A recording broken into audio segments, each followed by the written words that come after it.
तो आज की वीडियो में हम क्वेश्चन समझने वाले हैं जो recently Codeforces round 903 rated for division 3 में आया था। तो क्वेश्चन का नाम है ब्लॉक सीक्वेंस। तो क्वेश्चन हमें क्या है कि हमारे पास एक एरे गिवन होगी और हमें बताना है कि देखो सबसे पहले आप एरे को ब्लॉक में डिवाइड कर सकते हो। वो कैसे डिवाइड कर सकते हैं कि देखो यहाँ पे इसमें देख सकते हो कि जो एरे जो ब्लॉक है आप इन्होंने ब्लॉक को डिफाइन कैसे करा है कि जो ब्लॉक इन्होंने डिफाइन ऐसे करा है कि जो ब्लॉक का फर्स्ट नंबर होगा वो उस ब्लॉक के साइज को रिप्रेजेंट करेगा।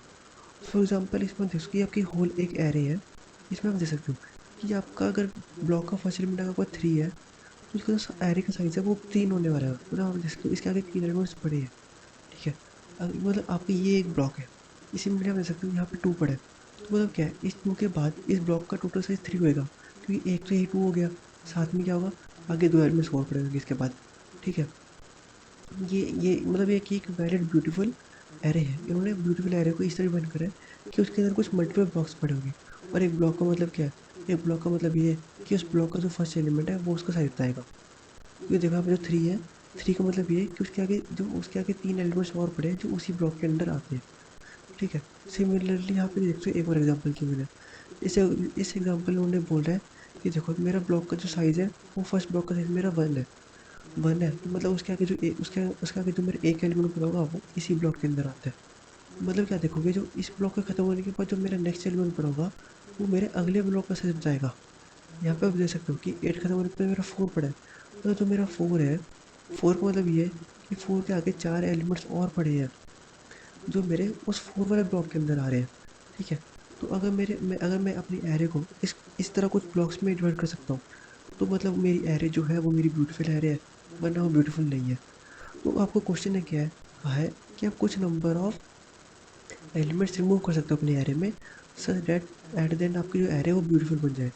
ठीक है, तो आई होप आपको क्वेश्चन समझ आ चुका हो। तो यहाँ पे देख सकते हो एग्जाम्पल टेस्ट केस। यहाँ पे देखो फर्स्ट एलिमेंट आपका 3 है, मतलब जो इसके आगे 3 एलिमेंट्स पड़े होंगे वो इसी ब्लॉक के अंदर आते हैं। हाँ आते हैं। जो आपका 2 है, मतलब जो आप इस ब्लॉक को खत्म होने के बाद जो आपका नेक्स्ट एलिमेंट है वो आपका 2 है ना। तो अगर आपका एलिमेंट 2 है तो 2 का मतलब क्या है, उसके आगे जो 2 एलिमेंट्स पड़े होंगे वो उस ब्लॉक के अंदर आते हैं। और इस तरह आपकी एरे खत्म हो चुकी है, मतलब आपकी ये जो आपकी एरे है वो पहले से ही ब्यूटीफुल है, तो इसके लिए इसका आंसर 0 हो जाएगा। लेकिन आप देख सकते हो इस तो सैम्पल टेस्ट के बाद आप देख सकते हो कि जो 5 है इसके आगे 5 एलिमेंट्स पड़े ही नहीं है, तो आप उसको हटाना ही पड़ेगा, चाहे जो मर्जी हो जाए।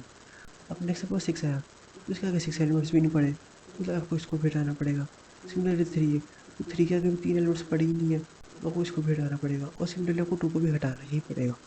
तो मतलब इस वाले केस में तो आपको सारे एलिमेंट्स को हटाना पड़ेगा, तब जाके आप आंसर निकाल सकते हो। तो हाँ जी, इसका आंसर 4 है इसलिए। तो आप नेक्स्ट देख सकते हो कि नेक्स्ट जो आपको ये वाला टेस्ट केस है, इसके अंदर आप इन्होंने सिर्फ एक एलिमेंट को उठाया है। तो अगर आपको इसमें दिखाऊँ, देखो आप लोग फिफ्थ फिफ्थ वाला देखते हैं पहले। फिफ्थ एग्जाम्पल डिस्कशन में कहा है कि देखो यहाँ पे फिफ्थ वाला मेरा ये है, तो आप इसको कैसे ठीक करोगे। तो इसको ठीक करने का तरीका आई थिंक सो इन्होंने कहा है कि अगर आप इस सीक्वेंस में कभी चाहते हो अगर आप फर्स्ट और लास्ट एलिमेंट निकाल दो। कैसे, देखो यहाँ पर फर्स्ट एलिमेंट में 2 है, अगर मैं इसको सीक्वेंसली चलूँगा तो क्या होगा। अगर मैंने फर्स्ट एलिमेंट उठाया तो मतलब क्या है, जो मेरे इसके आगे का एक एलिमेंट है वो इसी ब्लॉक का पार्ट है। मतलब नेक्स्ट मेरा 3 है, तो मतलब क्या है नेक्स्ट जो इसके आगे की 3 एलिमेंट्स है वो इसी ब्लॉक के पार्ट है। बट इसके आगे जैसे 2 एलिमेंट्स पड़े हैं, मतलब ये एक वैलिड ब्लॉक नहीं है। बट अगर मैं फर्स्ट एलिमेंट को हटा दूँ और लास्ट वाले एलिमेंट को हटा दूँ तो यहाँ पे आप देख सकते हो आपके पास ये बचेगा। तो ये एक वैलिड ब्लॉक है क्योंकि देखो इसका फर्स्ट एलिमेंट 3 है और फर्स्ट एलिमेंट इसका 2 है और इसके आगे 2 ही एलिमेंट्स पड़े ही हैं, तो मतलब एक वैलिड है। ठीक है, तो आई थिंक सबको क्वेश्चन समझ आ चुका हो। ये जो क्वेश्चन है हम इसको डीपी की मदद सॉल्व करने वाले हैं। मतलब अगर आपको डीपी नहीं आते तो आई थिंक आपको ये क्वेश्चन आगे नहीं देखना चाहिए। लेकिन आपको डीपी आती है तो मैं आपको इसका सोल्यूशन बताता हूँ। तो देखो इसका सोल्यूशन बहुत ज़्यादा सिंपल है। इसमें मैं दो केसेस के लिए कॉल मारूंगा। देखो सबसे पहले मैं फंक्शन को डिफाइन करता हूँ। तो जो मेरा फंक्शन होगा, फंक्शन के अंदर मेरा फर्स्ट वैल्यू होगी उसकी इंडेक्स। ठीक है, सेकंड मेरी होगी जो मैंने एरे पास करी है, जो ये मेरी ये वाले एरे है। और थर्ड होगी मेरी डीबी वाली एरे। ठीक है, ये मेरी 3 स्टेज होंगी। तो देखो जो मेरी फर्स्ट कॉल क्या होगी, फर्स्ट कॉल मेरी ये होगी, मैं चेक करूँगा कि जो मेरा करंट इंडेक्स पड़ा है, मतलब जो मेरी ए ऑफ आई जो मेरी वैल्यू पड़ी है। एक मैं थोड़ा फ़ॉन्ट छोटा कर देता हूँ। जो मेरी जो मेरी एरे ऑफ करंट आई पे जो मेरी वैल्यू पड़ी है वो मेरी किसी ब्लॉक के फर्स्ट इंडेक्स को रिप्रेजेंट करती है। देखो अगर ये मेरे ब्लॉक का फर्स्ट इंडेक्स को रिप्रेजेंट करती है, इसका मतलब ये है कि देखो जो मेरा करंट आई है प्लस जो मेरा ए ऑफ आई है, अगर मैं करंट आई में इतना आगे चल जाऊंगा तो मतलब वो सारा मेरा ब्लॉक का पार्ट होने वाला है। क्योंकि देखो अगर मैं आपको कहूँ, मैं करंट इंडेक्स मेरा 2 है और जो मेरी ए ऑफ आई की वैल्यू मेरी 3 है। मतलब देखो मेरे कॉन्फ़िगरेशन कुछ ऐसी है, मतलब ज़ीरो ये मेरे नंबर ऑफ एलिमेंट्स बता रहे हैं मेरी एरे के अंदर। तो देखो मैं करंटली मेरे सेकंड इंडेक्स पे हूँ, मतलब इस वाले इंडेक्स पे हूँ। तो इस वाले इंडेक्स पे अगर वैल्यू 3 है तो इसका मतलब क्या है कि मेरे आगे के जो मतलब मेरे इस इंडेक्स के बाद 3 एलिमेंट्स पड़े होंगे, तभी मैं इसको as a first number consider कर सकता हूँ ब्लॉक के लिए, है ना? तभी मैं इसको कंसिडर कर सकता हूँ। मतलब देखो जो मेरे एरे ऑफ आई, मतलब मेरे I plus array of I plus one, अगर मेरा smaller and equal to A dot size है, क्योंकि आपको समझ आ गया मेरे प्लस वन क्यों करें, क्योंकि एक के स्मोक जो हो सकता है ना कि मैं बाहरी, क्योंकि देखो मेरे को बाहरी, क्योंकि मेरे को ऐड देना यहीं पहुँचना है ना, क्योंकि मेरी बेसिस पहुँचेगा। अगर मेरा प्लस वन ए डॉट साइज के इक्वल है तो मतलब ये मेरा एक वैलिड, क्योंकि देखो इसका मतलब ये है कि मैं इसको थोड़ा ठीक से देता हूँ, मैं एन लेता हूँ सिर्फ यहाँ पे। अगर वो मैं एन के छोटे इक्वल है तो मतलब ये मेरा एक वैलिड नंबर हो सकता है। तो इस केस में मैं क्या करूँगा, इस केस में सिंपल से अपने फंक्शन को कॉल मार दूंगा वापस। और मेरी फंक्शन के लिए कॉल क्या होगी, मेरे फंक्शन के लिए कॉल सिंपल होगी कि इसका मतलब क्या है, मैं पिक कर रहा हूँ इसी को। तो पिक में क्या कर दूंगा मैं, कि मैं क्या करूँगा कि मेरे पिक के लिए कॉल कैसे जाएगी, कि मैं करंट एफ पे हूँ, लेकिन जो मेरा आई है, आई मेरा क्या बन चुका है अब, क्योंकि देखो मैंने ये देखो मैं मान चुका हूँ जो मेरे तीन के जो मेरे आगे तीन एलिमेंट्स पड़े हैं वो इसी के पार्ट है। तो मतलब मेरे को इसको देखने की कोई जरूरत है ही नहीं, तो मतलब मेरे को डायरेक्ट अगर मैं इसके आगे वाले में जंप मारूंगा, मतलब इसको इसको अगर मैं आगे वाले में जंप ही मारना पड़ेगा मुझे, क्योंकि देखो जो पिछले वाले से इस तीन के जो आगे तीन इंडेक्स हैं वो तो इस पार्ट के अंदर मैं कंसिडर कर चुका हूँ एक बारी। तो मतलब मैं इनको कभी देखूंगा ही नहीं, मैं डायरेक्ट इसके आगे वाले में जंप मार दूंगा। अगर मैंने वहाँ पे जंप मारा तो मैं सिंपल से तो मैं आई की जगह क्या भेजूंगा, ए ऑफ आई प्लस जो मैं करंट आई पे वैल्यू पड़ी है प्लस वन, ठीक है, प्लस वन।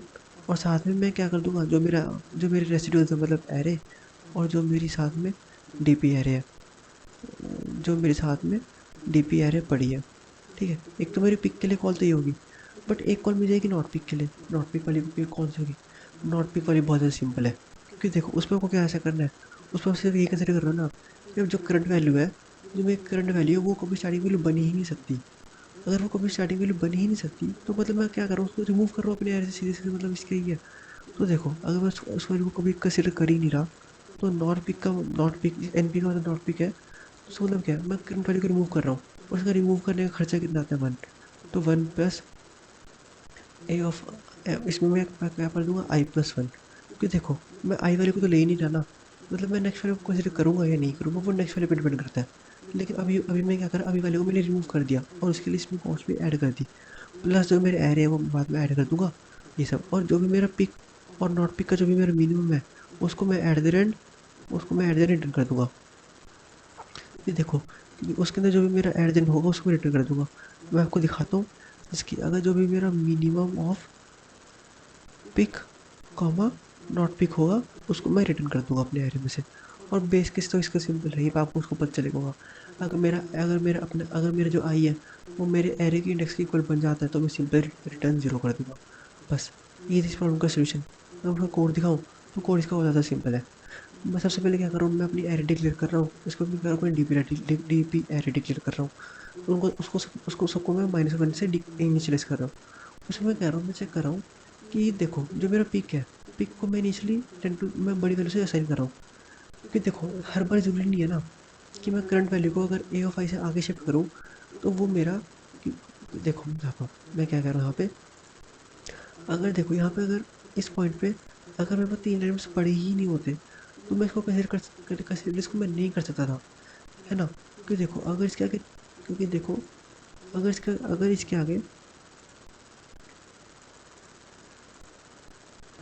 आगे तीन इंडेक्स पड़े नहीं है, देखो यहाँ पे मेरी वैल्यू 3 है, बट इसके आगे तीन इंडेक्स है ही नहीं।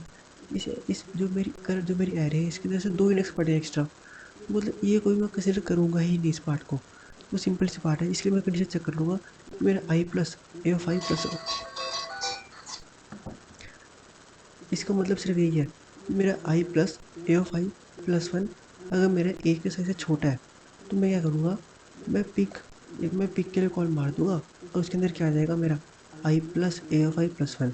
मतलब मैं क्या करूँगा, जो मेरे सारे इंडेक्सेस जहाँ पे ओरिजिनल थे मैं उनको कभी कंसिडर करूँगा ही नहीं और मैं डायरेक्टली अपने इस वाले इंडेक्स पे जंप मार दूँगा। ठीक है, तो मैंने क्या करा, मैंने इस वाले इंडेक्स के लिए कॉल मार दी। सिंपली ये तो मेरी पिक वाली कॉल होगी।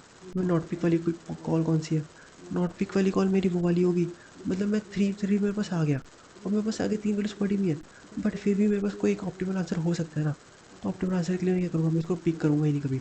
और सिंपल मैं नॉट पिक के केस में वन प्लस करके सिंपली अगले टेक्स्ट पे चल जाऊँगा और इनमें जो मेरा मिनिमम होगा पिक और नॉट पिक में से उसको मैं रिटर्न कर दूंगा। बस यही इस प्रॉब्लम का सोल्यूशन और इंट्यूशन। सो अगर आपको वीडियो अच्छी लगी हो तो आप मेरे चैनल को सब्सक्राइब कर सकते हो और आपको सोल्यूशन कोड आपको डिस्क्रिप्शन में मिल जाएगा। Till then stay tuned for the next one. Thank you.